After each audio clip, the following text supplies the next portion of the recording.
창세기 39장에 가장 많이 등장하는 표현은 여호와께서 요셉과 함께 하셨다라는 겁니다. 4번이나 반복하고 있어요. 먼저 2절에 보면 요셉과 함께 하심으로 그랬죠. 또 3절에 보면 여호와께서 그와 함께 하심을 보며 그랬어요. 또 21절에도 마찬가지입니다. 여호와께서 요셉과 함께 하시고, 또 23절에 보니까 여호와께서 요셉과 함께 하심이라. 신론을 공부하다 보면 하나님의 은혜의 속성에 대해서 이렇게 배우게 돼요. 그 은혜의 속성은 한마디로 하나님의 편재성입니다. 즉 하나님은 초시간적으로 존재하시며 계시지 않는 것이 없다. 어디든지 함께 하신다. 우리가 잘 아는 사항이죠. 그러면 하나님이 요셉과 함께 하셨다라는 것은 무슨 특별한 의미가 있는 것입니까? 하나님이 편재하고 계신데 요셉과 함께 하신 것이 무슨 특별한 의미가 있느냐라는 거예요. 이런 질문을 우리가 할 수가 있어요. 하나님의 편재성은 하나님의 일반적 임재를 얘기합니다. 근데 하나님이 요셉과 함께 하셨다는 것은 하나님의 언약적인 그런 임재를 의미합니다. 하나님이 택한 백성과 특별히 함께 하시고 도와주시며 복을 주시는 것, 이것이 바로 하나님의 언약적인 임재라는 것이죠. 하나님의 언약적 임재는 모든 사람이 누리는 것이 아닙니다. 이것은 하나님의 택한 백성이 누리는 복이죠. 그래서 하나님이 야곱에게도 이런 언약적 임재를 약속하신 바가 있어요. 창세기 28장 15절에 보면 그렇게 되어 있죠. 한번 읽어볼까요? 시작.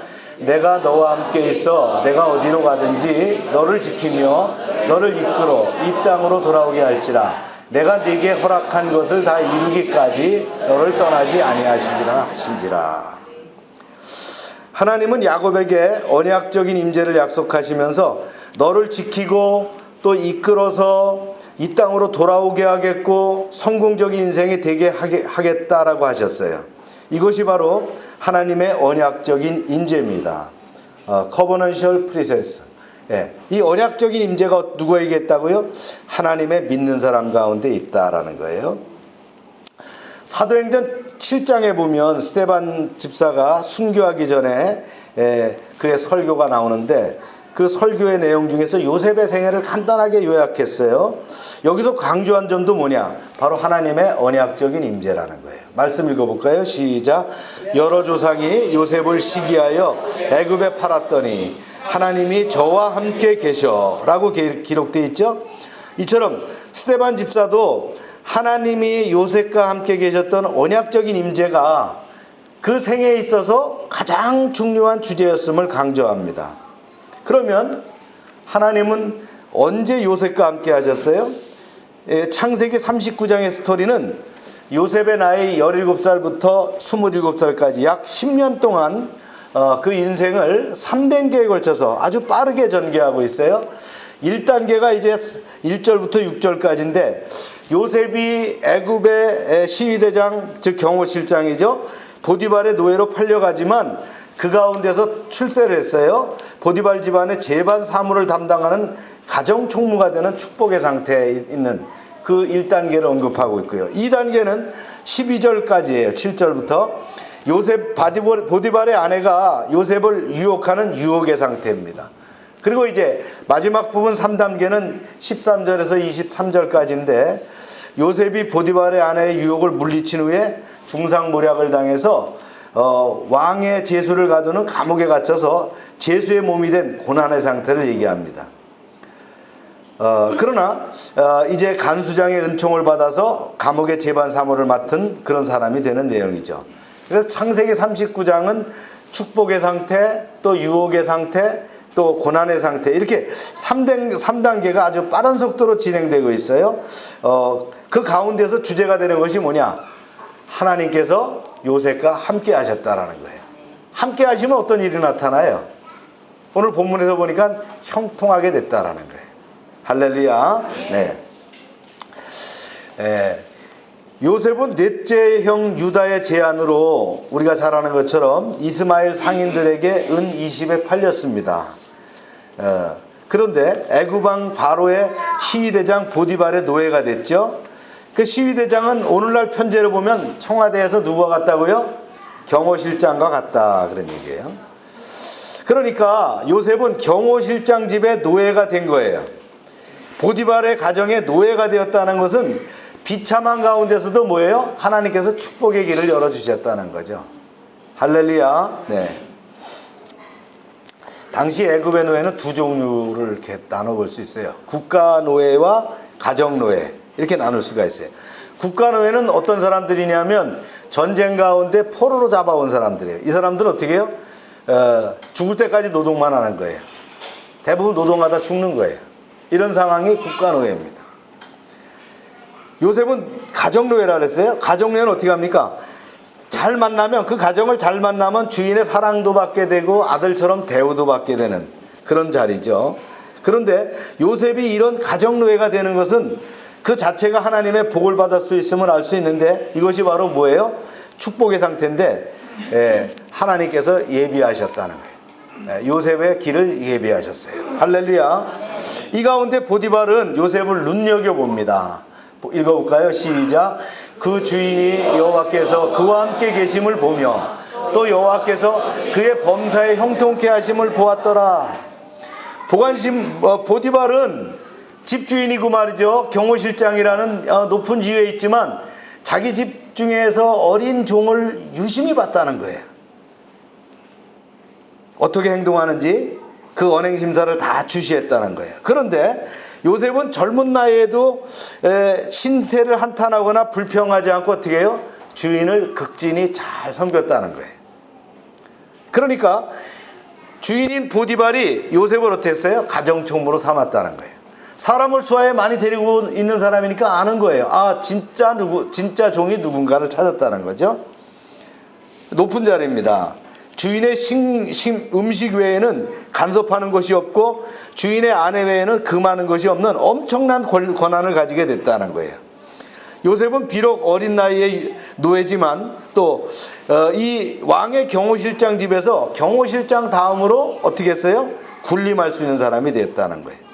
비교적 노예 가운데서 높은 자리, 편한 자리로 승진하게 되었다라는 거예요. 사랑하는 여러분, 어떻게 요셉이 이렇게 승진할 수 있었을까요? 그는 근면했고 성실했어요. 또 명석했어요. 그래서 요셉은 애굽의 언어를 신속히 배웠고 듣고 말하는 일에 어려움이 없었고 이런 조직적인 두뇌를 가지고 있을 뿐만 아니라 가정 다반사를 지혜롭게 진실되게 처리했다는 거예요. 이 모든 일을 보디발이 보고 있었다라는 거예요. 그러나 여러분, 요셉이 이런 인간적인 탁월함을 가지고 있다고 해서 요셉 정도의 인간적인 조건은 요셉 외에도 또 누구든지 얼마든지 있을 수 있다라는 거예요. 요셉만큼 근면한 사람도 있고 요셉만큼 똑똑한 사람도 있어요. 그러니까 인간적인 요인보다는 뭐예요? 또 결정적인 요인이 있어요. 여기에 신적인 요인이 있다는 거예요. 디바인 팩터가 있다는 거예요.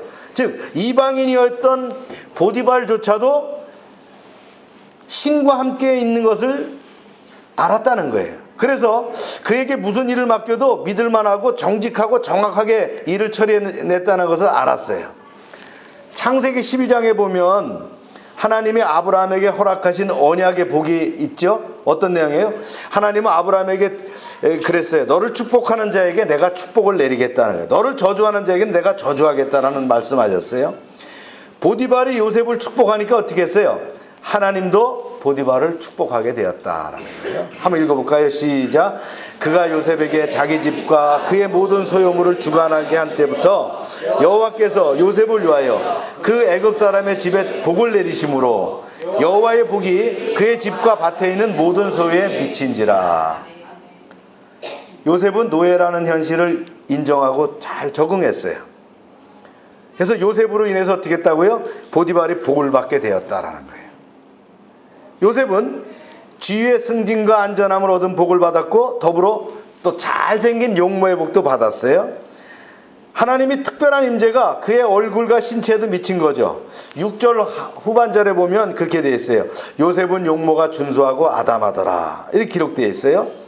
요셉은 10년 동안 가정총무 역할을 하면서도 이제 어느덧 27살에 건강한 청년이 됐어요. 용모도 준수하고, 그죠? 건장한 체력도 가졌어요. 키도 크고 어깨도 딱 벌어지고 말이죠.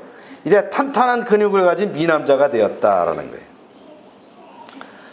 요셉은 처음에 자기가 이제 자기 집 고향에 있을 때, 자기 집에 있을 때 자기가 꾼 꿈들을 형에게 얘기하면 형들이 잘 듣고 칭찬해 줄 줄 알았어요. 그리고 형들이 변할 줄 알았어요.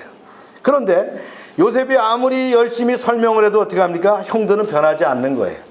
오히려 형들은 더 마음이 완악해져서요, 요셉을 어떻게 합니까? 노예로 팔아버렸단 말이죠. 이때 요셉이 깨달은 것이 있어요. 이론적인 진리로는 사람의 마음을 바꿀 수 없다라는 거예요.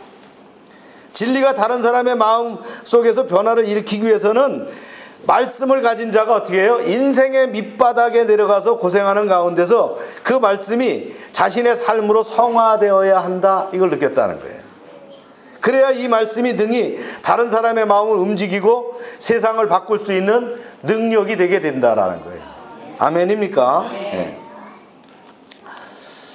오늘날 많은 기독교인들이 책에서 읽은 지식을 가지고 다른 사람을 가르치려고 애를 씁니다. 그러나 다른 사람들은 거기서 어떻게 합니까? 전혀 공감하지 않습니다. 왜냐하면 그 말씀이 자기 자신에게 소화되지 않았기 때문이죠. 단순히 머리로 하는 것으로는 세상을 변화시키거나 살릴 수 없다는 거예요. 만약 요셉이 보디발의 집에 와서 말이죠, 일을 하지 않고 자기가 꾼 그 엄청난 꿈에 대해서 얘기했다면 그는 정신병자로 몰려가지고요, 아마 거기서 더 먼 아프리카로 더 팔려갔을지 모를 일입니다. 애굽에서 요셉은 자기가 꾼 꿈을 일체 다른 사람에게 말하지 않았어요. 그 대신 어떻게 합니까? 요셉은 철저하게 노예가 되어서 열심히 주인을 섬겼어요. 진실로 주인을 섬겼어요. 거기서 조금씩 어떻게 합니까? 하나님의 능력이 나타나기 시작했다라는 거예요. 할렐루야. 그러나 이런 복은 두 번째 단계인 시험 단계로 넘어가는 원인이 됩니다. 예. 그러나 하나님은 그 고난 가운데서 어떻게 합니까? 요셉과 함께 하셨다라는 거예요. 자, 이 말씀 읽어봅니다. 시작. 그 후에 그의 주인의 아내가 요셉에게 눈짓하다가 동침하기를 청하니, 그랬어요. 이 7절에 보니까 그 후에로 시작합니다. 뭔가 좀 불길한 느낌을 주는 단어입니다. 주인인 보디발만 요셉을 보고 있는 것이 아니라 누구도 보고 있었다고요? 보디발의 아내도 역시 요셉을 주시하고 있었다는 거예요. 요셉이 지나갈 때마다 그런 거예요. 참 그 녀석 키도 크고 얼굴도 잘생겼네. 이 호심탄탄 기회를 노리는 거예요. 그 당시 애굽은 성적인 윤리감이 대단히 결여되었던 그런 나라였다라고 합니다. 애굽에서 발견된 그 석비에 새겨진 글을 보니까 애굽의 여인들을 뭐라고 했느냐, 수치를 모르는 여인들, 예, 이렇게 표현되어 있어요. 그러니까 성적인 교류가 아주 난잡한 여인들이 있었다라고 볼 수 있는데, 물론 오늘날 애굽의 이집트의 여인들이 정숙하지 않다는 말은 아니에요. 이건 아주 오래된 때의 얘기입니다. 창세기 39장의 시대적 배경을 고려해 봤을 때 보디발의 아내도 예외가 아니었다라는 거예요. 용모가 잘생긴 27살의 노예 청년을 자기 집에 가정총무로 두었으니까 주인의 아내가 가만 내버려 두지 않고 강력한 유혹의 추파를 던진 거죠. 보디발의 아내는 요셉이 지나갈 때마다 윙크를 했어요. 말로 유혹하는 것도 모자라서 요셉의 옷을 붙잡고는 늘어지는 그 유혹의 프로였다는 거예요.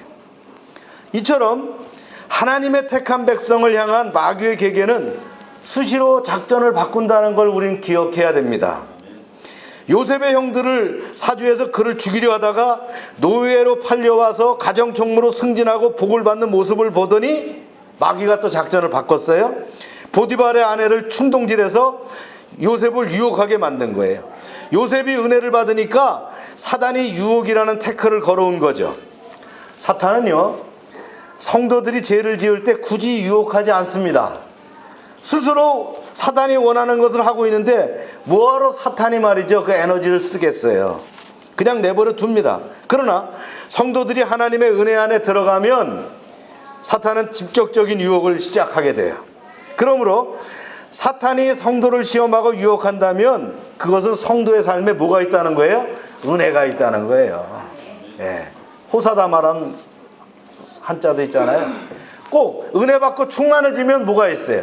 우리 교회도 뭔가 하려 그러면 꼭 뭐가 생기잖아요. 그죠? 늘 깨어 기도할 수밖에 없다라는 거예요. 만일 여러분이 해적이라면 쓰레기를 싣고 가는 배를 공격하겠어요? 보물을 싣고 가는 배를 공격하겠어요? 네. 답이 뻔하잖아요. 사탄도 마찬가지예요. 마음속에 죄가 가득한 사람을 유혹할 필요가 없어요.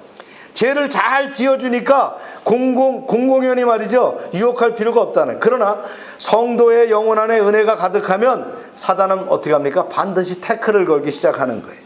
그러므로 우리가 은혜와 복을 받은 이후에 어떻게 해야 됩니까? 더욱 경계해서 사단의 유혹을 물리칠 수 있어야 됩니다. 이게 실력자입니다. 은혜와 복을 받고 이만하면 됐다라고 안심하는 순간에 어떻게 합니까? 사탄은 바로 태클이 들어오기 시작한다라는 거예요. 요셉이 받은 유혹이 4가지 특징이 있어요. 첫 번째가 뭐냐면 강력한 유혹이었다는 거예요.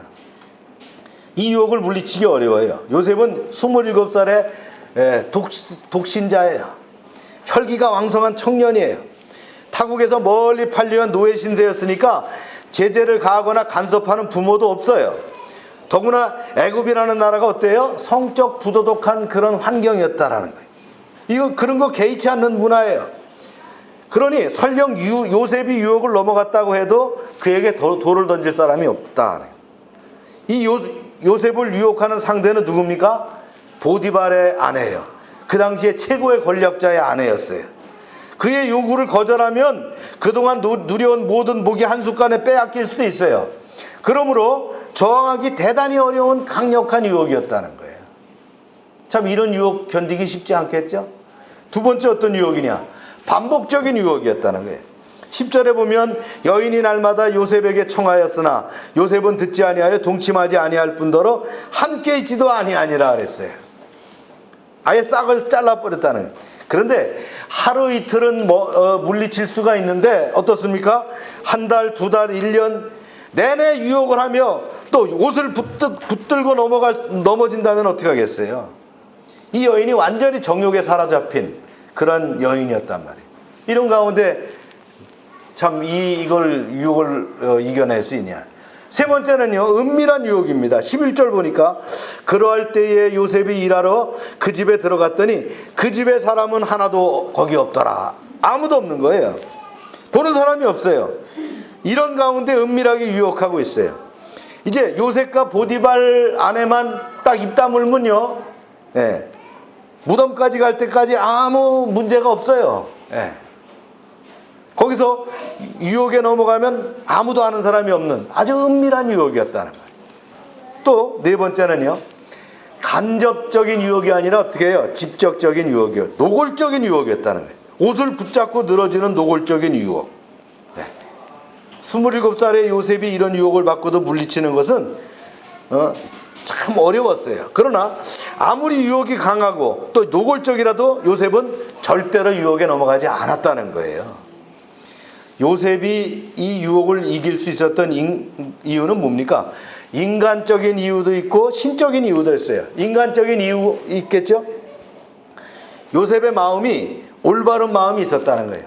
하나님을 믿는 믿음 안에서, 그 율법 안에서 말이죠, 올바른 믿음이 있었어요. 시편 57편 7절에 보면 그런 말씀이 있어요. 여러분 읽어보세요. 시작. 하나님이여 내 마음이 확정되고 내 마음이 확정되었사오니 내가 노래하고 내가 찬송하리로다. 우리 복음성가에도 있죠. 내 마음이 확정되고, 그죠? My heart is fixed. 예. 내 마음이 딱 고정됐다라는 거예요. 요셉은 여호와 하나님 앞에서 득죄하는 죄를 짓지 않겠다, 이 마음을 딱 정했다라는 거예요. 여러분 이 마음을 정하시기 바랍니다. 예. 나는 죽는 한이 있어도 죄를 짓지 않는다. 이 마음이 딱 정해져 있어야 된다는 거예요. 이게 삐뚤삐뚤하면 안 돼요. 나는 오로지 여호와 하나님만을 믿고 살겠다, 이 확정된 마음이 있어야 된다. 요셉의 마음이 그랬어요. 그러나 요셉이 어떻게 그런 마음을 가질 수 있을까요? 그것은 신적인 이유 때문이에요. 하나님이 특별한 언약적 임재로 요셉과 함께 하셨기 때문이에요. 아멘입니까? 하나님이 유혹 가운데 있는 요셉과 늘 함께 하셨다는 거예요. 그 마음을 지켜주시고 선과 악을 구별할 수 있는 분별력을 주셨다는 거예요. 지금 말로 하면 어떻게 늘 성령 충만했다 이런 얘기예요. 할렐루야. 네. 한번 이 말씀 읽어보세요. 시작. 내가 그들에게 복을 주기 위하여 그들을 떠나지 아니하리라 하는 영원한 언약을 그들에게 세우고 나를 경외함을 그들의 마음에 두어 나를 떠나지 않게 하고 내가 기쁨으로 그들에게 복을 주되 분명히 나의 마음과 정신을 다하여 그들을 이 땅에서 심으리라. 아멘. 에레미야 32장 40절 41절 말씀인데, 하나님은 택한 백성을 어떻게 해요? 떠나지 아니하시고 그들의 마음에 경외하는 마음을 두시겠다고 하셨어요. 하나님의 언약적 임재가 있으니까 사람의 마음이 하나님을 경외하게 되는 겁니다. 할렐루야. 요셉은 이 언약적인 임재로 인해서 유혹에 넘어가지 않을 수 있는 힘을 갖게 되었어요. 그러나 요셉이 유혹을 단칼에 거절하자 어떻게 했어요? 고난이 또 찾아오는 거예요. 사탄이 또 대시해 왔다는 거예요. 우리에게 때때로 말이죠, 이 유혹이나 시험을 물리치는 그런 상황이 생겨요. 그런데 어떻게 해요? 그때마다 더 큰 파도가 밀려오는 거예요. 끝이 아니에요. 네. 또 밀려오는 거예요. 이럴 때 어떻게 합니까? 더 큰 파도를 맞게 되는 거예요. 진짜 불같은 연단을 받게 되는 거예요. 이 요셉이 경험한 고난의 상태가 왔다라는 거예요. 하나님께서는 이제 요셉이 종으로 팔려왔지만 어떻게 했어요? 그를 축복의 상태로 인도해 주셨어요. 또 유혹의 상태 가운데서도 지켜주셨어요. 그랬더니 어떻게 해요? 사탄이 그냥 악착같이 따라와서 밀어붙이는 거예요. 고난의 상태까지 밀어붙이는 거예요. 보디발의 아내가 요셉의 옷을 붙들고 동침할 것을 요구했지만 요셉은 그 여인의 손에서 옷을 버려두고는 말이죠, 도망했어요. 이 거절당한 보디발의 아내가 불붙었던 그 정욕이 있었는데 그것이 어떻게 합니까? 사악한 분노로 바뀌게 되는 거예요. 정욕은 시간이 지나면요 어떻게 돼요? 분노로 변하게 되는 거예요. 사랑하는 마음이 있으면 잘못을 저질러도 분노하지 않습니다. 그러나 정욕은 분노로 변하는 거예요. 그래서 보디발의 아내 속에 생긴 이 사악한 분노가 어떻게 합니까? 요셉을 모함하고 중상하게 되었다는 거예요. 예, 시작. 그 여인의 집 사람 그들에게 이르되 보라, 주인이 히브리 사람을 우리에게 데려다가 우리를 실용하게 하는도다. 그가 나를 동침하고자 내게로 들어오기로 내가 크게 소리를 질렀더니 그가 나의 소리 질러 부름을 듣고 그 옷을 내게 덮어두고 도망하여 나갔느니라. 참 웃기는 시츄에이션이죠. 대단해요. 히브리 사람이라는 인종차별적인 표현을 써가면서 자신을 겉간하고자 했다라고 모함을 합니다. 아주 교활한 여인입니다. 소리를 질렀는지 안 질렀는지 아무도 들은 사람이 없는데 어떤 반박과 부인할 수도 없도록 만들었어요. 교활하고 영리하고 중상모략하는 그런 여자죠. 이 여자가 남편 보디발에 똑같이 얘기했어요. 그러자 보디발이 아내의 말을 어떻게 했어요? 100% 믿지 않았다는 거예요. 척 보면 알잖아요. 예. 그가 어디 사람이에요? 이 경호실장까지 하는 사람 아닙니까? 애굽 시대장의 아내를 겁탈하려고 하려 그러면 그건 재판도 없이 즉각 사형이에요. 그렇죠? 예. 그러나 보디발이 모함하는 아내의 말을 듣고 취한 행동은 사형 집행이 아니라 이랬을 거예요. 요셉에게 네가 10년 동안 나를 위해서 충성하고 이 집을 잘 세웠으니까 네가 감옥에 들어가야 되겠다. 이렇게 감옥에 보낸 거예요. 그래서 요셉이 간 감옥은 일반 감옥이 아닙니다. 왕의 제수가 갇히는 그런 감옥이었다는 거예요. 그래서 강도나 살인자 이런 흉악한 범죄를 지른 자들과 같이 옥살이한 것이 아니라 조금 하이 레벨의 감옥에 들어가게 됐다라는. 왜 그렇게 되었을까요? 왜 그렇게 됐어요? 하나님께서 그렇게 인도하신 거예요. 그죠? 이것도 뭐예요? 언약적인 임재였다라는 거예요. 할렐루야. 말씀 한번 읽어볼까요? 시작. 간수장은 그의 손에 맡긴 것을 무엇이든지 살펴보지 아니하였으니 이는 여호와께서 요셉과 함께 하심이라. 여호와께서 그를 범사에 형통하게 하셨더라. 형통은 뭐냐? 석세스입니다. 예, 다른 말로 프로스퍼라고 할 수 있어요.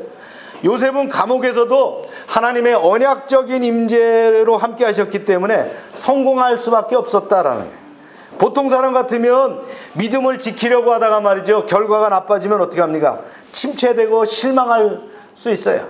그런데 요셉은 침체되지 않았어요. 오히려 요셉은 감옥 안에서 최선을 다해서 일을 했어요. 결국 요셉은 감옥의 총무가 됐고요, 모든 일을 맡아 하게 됐어요. 요셉은 죄수의 몸이 됐지만 이것은 하나님의 절묘한 섭리였잖아요. 왕의 죄수를 만나서 이제 바로 왕과 연결해도 문제가 없도록 훈련받도록 했다라는 거예요. 할렐루야. 네. 이런 직접 상황을 만들어 주셨다는 거예요. 또한 보디발의 아내를 더 이상 만날 일도 없게 됐다는 거예요. 그래서 하나님은 보디발의 아내를 피할 수 있는 가장 안전한 곳 감옥을 택해서 보내셨고요. 또한 거기서 뭘 훈련을 받겠어요? 궁정에 대한 훈련, 행정에 대한 훈련을 받도록 유도하셨다라는 거예요. 마치 뭐 같아요? 이 영화 여러분들 본 적 있죠? 쇼생크 탈출 보면 그 교도소장의 은혜를 받아서 말이죠, 재반 업무를 처리하잖아요. 특히 그 교도소장의 재정까지 다 맡아서 보다가 나중에 다 이제 자기 금 창고로, 자기 뭐예요? 그 통장으로 다 들어가게 이렇게 하지 않습니까? 나중에 똑같은 그런 상황이 됐다. 그런데 요셉의 행정 능력이 탁월해서 그 자리에 올라갔느냐? 보디발의 가정총무였으니까 물론 행정력은 있겠지만 왕의 제수를 가두는 곳이니까 얼마나 다 날고 기는 사람만 있겠어요. 행정 전문가도 있었을 거예요. 그런 가운데서도 요셉이 선택받은 이유는 뭡니까? 정확하게 어때요? 디바인 팩터, 신적인 그런 요인이 있었다라는 거예요. 즉 하나님이 함께 하셨기 때문이라는 거예요. 아멘입니까? 요셉이 어떻게 이런 극한 상황에서도 긍정적일 수 있었겠어요? 그것은 뭐예요? 그것은 자신의 여건이나 환경을 보지 않고 뭘 믿었어요? 하나님을 바라봤다는 거예요. 하나님을 믿었다라는 거예요. 여러분, 목자가 양떼를 몰고 갈 때 좋은 길로만 가겠어요? 때로는 가시덤불을 통과할 때도 있고요, 때로는 어떻게 합니까? 낭떠러지기 절벽몇을 통과할 때도 있어요. 그러나 양들이 불평하지 않고 따라가는 이유가 뭡니까? 그 길이 나를 인도하는 목자가 알려주는 지름길이라는 것을 알기 때문입니다. 우리는 짧은 시간 안에 하나님의 뜻을 다 알 수 없습니다. 그러나 우리는 꾸준하게 하나님의 말씀을 따라가면 모든 것이 합력하여 선을 이룬다는 것을 믿을 수 있습니다.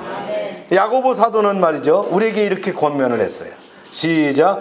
그러므로 모든 더러운 것과 넘치는 악을 내어버리고 능히 우리 영혼을 구원할 바 마음에 심긴 돌을 온유함으로 받으라.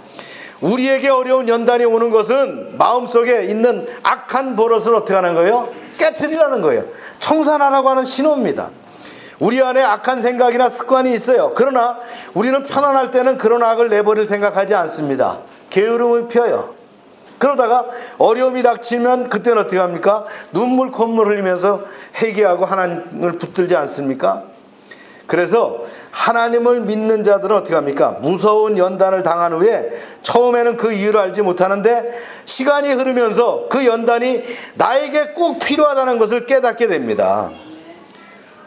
우리 중에서 연단이 전혀 필요하지 않을 정도로 의로운 사람은 아무도 없어요. 늘 우리에게 연단을 통해서 하나님은 우리를 더 강하게 만드신다는 거예요. 할렐루야. 이제 말씀을 맺습니다. 요셉의 삶은 축복의 상태, 유혹의 상태, 고난의 상태와 같이 다양하면서도 빠른 속도로 변화됩니다. 그러나 중요한 것은 뭐예요? 요셉의 상태와 관계없이 뭐가 있었어요? 늘 하나님이 함께 하셨다라는 거예요. 하나님이 요셉과 함께 한 것이 나하고 무슨 관계가 있습니까? 이렇게 얘기할 수 있어요. 그런데요, 마태복음 28장 20절에 보면 주님 이렇게 우리에게 말씀하셨죠.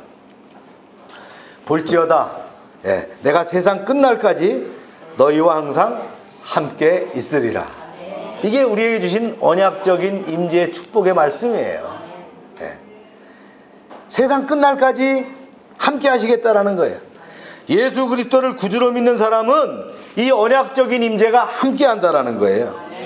그러니까 예수님을 믿는 것이 얼마나 중요합니까?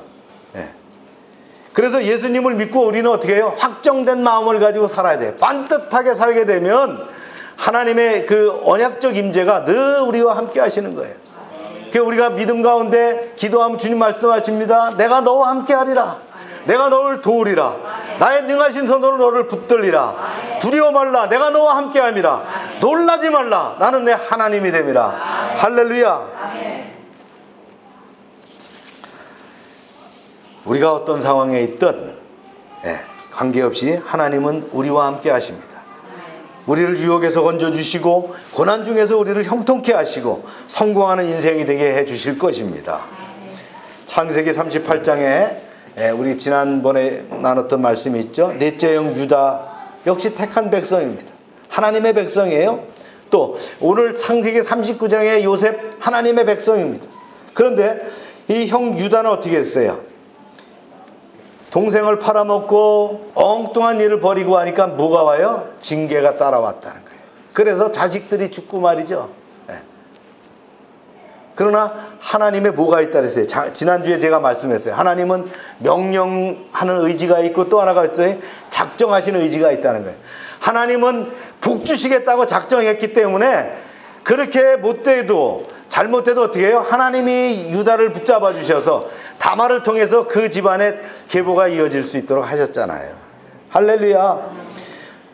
요셉은 형들이 말이죠, 팔아먹었어요. 노예로 팔아먹었지만 그런 어려운 상황 가운데서 하나님이 축복하시고 유혹 가운데서 물리치시게 하시고 고난 가운데서 어떻게 합니까? 앞으로의 길을 예비할 수 있는 통로를 여시는 거예요.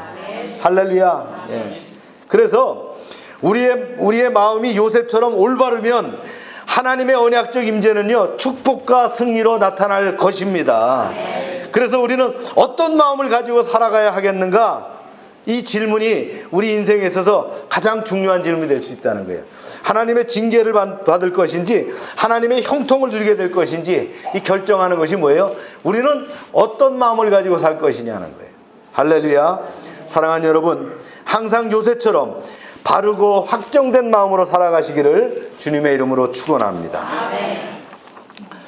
이 시간 우리 마음을 다지면서 우리 이렇게 잠시 묵상하며 기도합시다. 요셉의 종살이, 이 고대시대의 종살이라는 것은 그냥 종살이가 아닙니다. 인간 이하의 대접을 받는 거죠. 근데 하나님께서는 요셉이 특별히 보디발의 눈에 띄게 하셔서 축복의 길로 인도하셨어요. 또한 이제 요셉의 유혹 가운데서도 그 유혹을 이기게 하셨어요. 요셉의 감옥살이 가운데서도 이제 이어지는 이야기지만 또 좋은 사람들을 만나게 하시고 왕과 연결될 수 있는 통로를 여셨어요. 하나님이 요셉의 상태와 관계없이 늘 함께 하셨습니다. 하나님은 우리의 상태와 관계없이 우리와 늘 함께 하신다는 걸 여러분 기억하시길 바랍니다.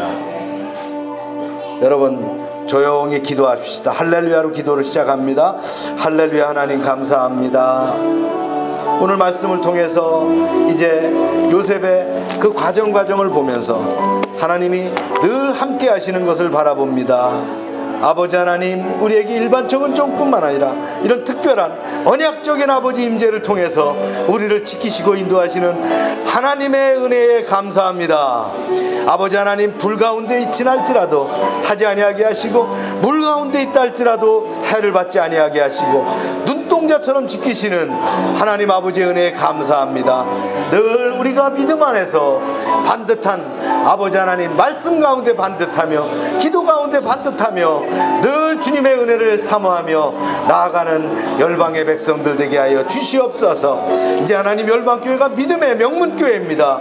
아버지 하나님, 열방의 가정들이 믿음의 명문 가정입니다. 열방의 지체들이 아버지 하나님 명문 지체가 되게 하셔서 하나님의 능력을 통하여 그 임재하심을 그 삶 가운데 강력하게 드러나게 하여 주시옵소서. 할렐루야. 감사합니다. 아버지 하나님, 볼지어다 내가 세상 끝날까지 너희와 항상 함께 있으리라 말씀하신 주님의 언약을 믿고 담대히 살게 하여 주시옵소서. 요셉을 언약적인 축복을 통해서 함께 하신 주님의 은총이 이 시간 우리에게 함께 하시는 줄로 믿습니다. 세상과 대적이 우리를 공격한다 할지라도 함께 하시는 하나님의 의지하여 의연하게 승리하는 성도가 되게 하여 주시옵소서. 하나님께서 우리 대한민국을 긍휼히 여기시고 위기 가운데서 승리하게 하여 주시옵소서. 국가 지도자들에게 지혜를 주셔서 일본의 경제적인 도발을 타결하게 하시고 경제적인 어려움을 직시하여 바른 정책과 국정 운영을 펼치게 하여 주시옵소서. 하나님의 능력이 임하면 이 위기의 시기가 호기로 바뀔 줄로 믿습니다. 한국의 교회들이 깨어 기도하게 하시고 한국의 성도들이 함께 기도하게 하여 주시옵소서. 하나님이 우리를 긍휼히 여기사 우리의 기도를 들어 주시옵소서. 사랑하는 우리 김웅삼 장로님이 오늘 삼성병원에 입원합니다. 좋은 의료진을 통해서 치료받게 하시고 쾌유와 회복을 통해서 하나님을 찬양하며 간증하는 주인공이 되게 하여 주시옵소서. 장로님의 그 교회에 대한 충성과 사랑을 주님 기억하여 주시옵소서. 하나님의 은혜의 손길로 그를 고쳐 주시옵소서. 하나님의 표적과 사인이 그를 통해서 드러나게 하여 주시옵소서. 하나님 아버지, 김웅삼 장로를 언약적인 임재를 통해서 특별한 은총으로 그를 치유하시고 교회의 일꾼으로 지속되게 하여 주시옵소서. 여름 휴가철을 맞이합니다. 휴가를 떠나는 가정들을 돌보시고 충분한 힘을 얻고 기쁨으로 돌아오게 하여 주시옵소서. 예수님의 이름으로 기도합니다. 아멘.